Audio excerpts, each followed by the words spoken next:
आकाशवाणी गोरखपुर से प्रादेशिक समाचार।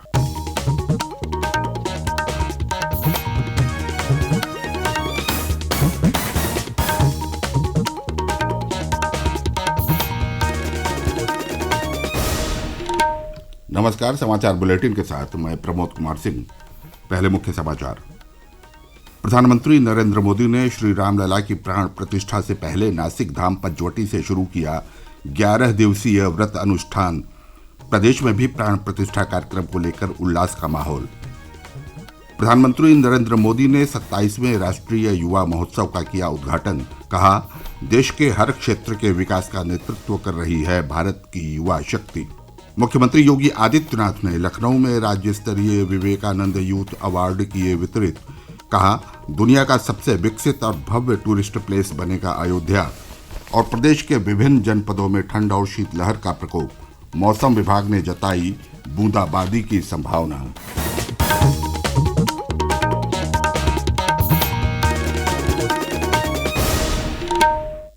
अब समाचार विस्तार से।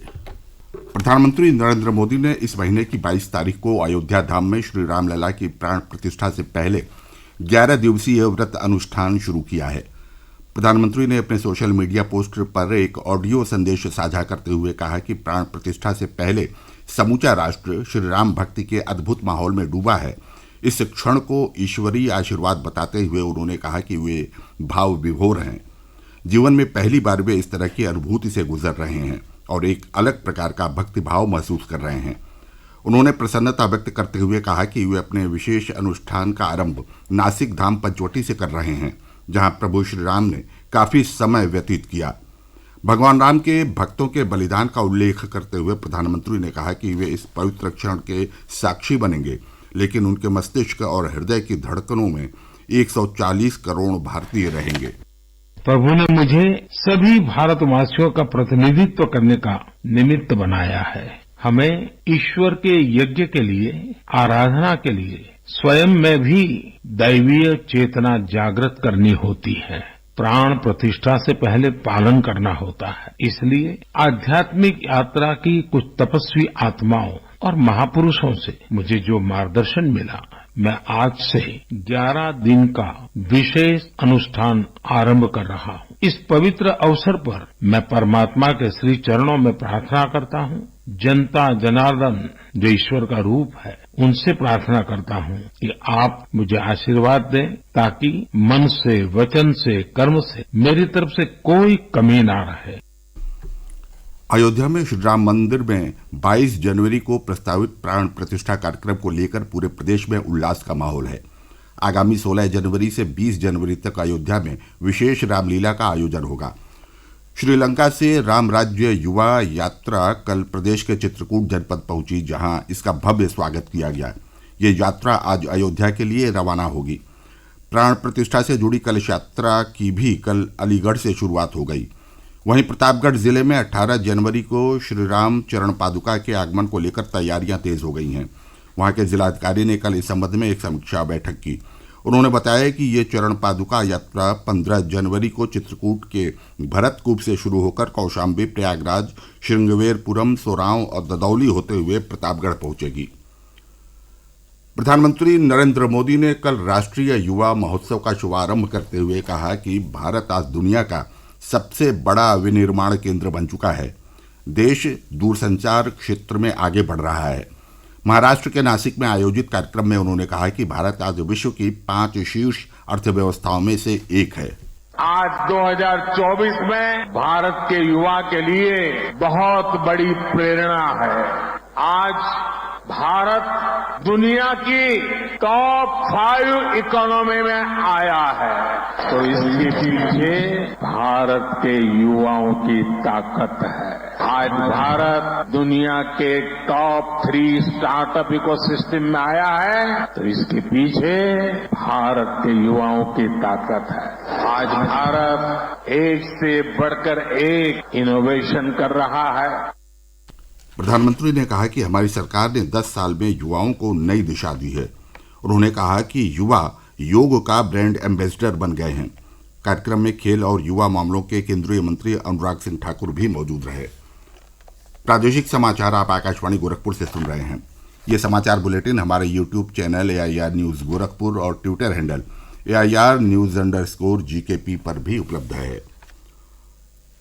मुख्यमंत्री योगी आदित्यनाथ ने कल लखनऊ में राष्ट्रीय युवा दिवस पर राज्य स्तरीय विवेकानंद यूथ अवार्ड और उत्तर प्रदेश स्टार्टअप नीति के तहत स्टार्टअप के लिए प्रोत्साहन राशि एवं टैबलेट वितरित किए। इस मौके पर मुख्यमंत्री ने डॉक्टर APJ अब्दुल कलाम तकनीकी विश्वविद्यालय कैंपस में विद्यार्थियों से संवाद किया। उन्होंने अपने संबोधन में कहा कि हमारे प्रदेश में बहुत क्षमता है, यहाँ देश और दुनिया के उद्यमी निवेश करना चाहते हैं। आने वाले समय में प्रदेश के युवाओं को रोजगार के लिए बाहर नहीं जाना पड़ेगा। आज लोगों का यूपी के प्रति नजरिया बदला है। उन्होंने कहा कि देश के युवाओं को पंख लगें, इसके लिए प्रधानमंत्री नरेंद्र मोदी काम कर रहे हैं। मुख्यमंत्री ने कहा कि विरासत का सम्मान कैसे होता है, अयोध्या उसका उदाहरण है। 22 जनवरी के बाद अयोध्या दुनिया का सबसे विकसित और भव्य टूरिस्ट प्लेस बनेगा।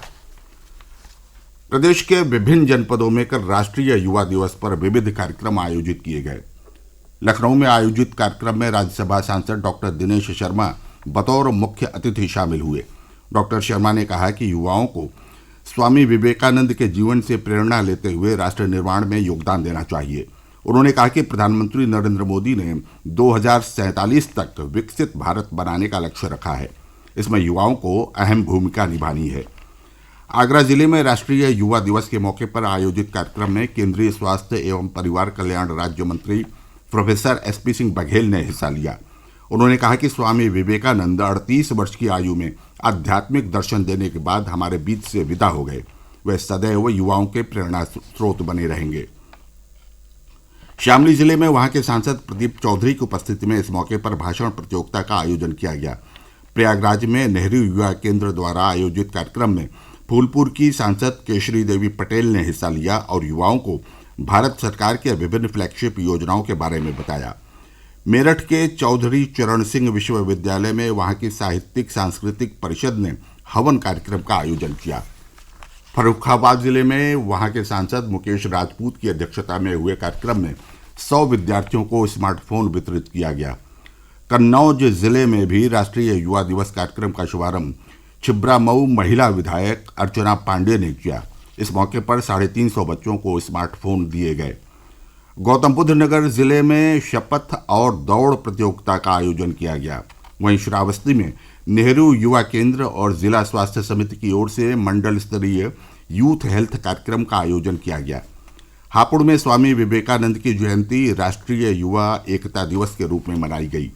इस मौके पर नेहरू युवा केंद्र द्वारा सड़क सुरक्षा पर जागरूकता कार्यक्रम आयोजित किया गया। कुशीनगर में विभिन्न स्कूलों और कॉलेजों में राष्ट्रीय सेवा योजना के स्वयंसेवकों ने राष्ट्र सेवा की शपथ लेते हुए सफाई अभियान चलाया। बदायूं में कलेक्ट्रेट परिसर में आयोजित कार्यक्रम में स्वामी विवेकानंद के व्यक्तित्व और कृतित्व के बारे में चर्चा की गई। मऊ, भदोही और आजमगढ़ जनपदों में भी विविध कार्यक्रमों का आयोजन कर राष्ट्रीय युवा दिवस मनाया गया। प्रदेश के विभिन्न जनपदों में ठंड और शीतलहर का प्रकोप जारी है। मौसम विभाग के अनुसार ठंड अभी और बढ़ने की संभावना है। साथ ही कुछ जिलों में हल्की बूंदाबांदी भी हो सकती है। अगले 2 दिनों तक प्रदेश के कई जिलों में सुबह कोहरे के बाद हल्की धूप निकलेगी, लेकिन पछुआ हवा चलने के कारण ठंड बढ़ेगी। भारतीय सेना 15 जनवरी को लखनऊ में अपना 76वां सेना दिवस मनाएगी।